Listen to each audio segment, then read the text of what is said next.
Вот, ребят, смотрите, что происходит. Все, здесь все стоят. Кто опаздывает на самолет, пешком через мост, дальше на такси. С той стороны.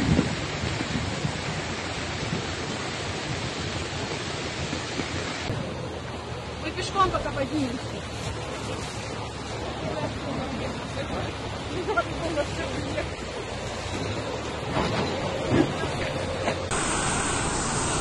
Дом ушел полностью.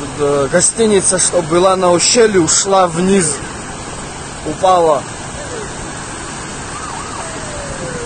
Здесь ужас. Сейчас машины пытаемся назад отогнать все, чтобы мост разгрузить. Здесь как на реке.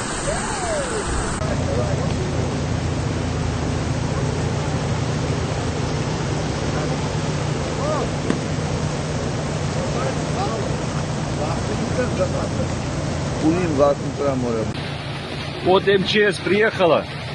Вот здесь асфальт весь подняла. Все вздулось. Машины не знаем. Не знают они, будут пускать, не будут. Состояние моста не знают. В общем, здесь, ребята, не проедешь. Ни через час, ни через 2, ни через 3. Поэтому...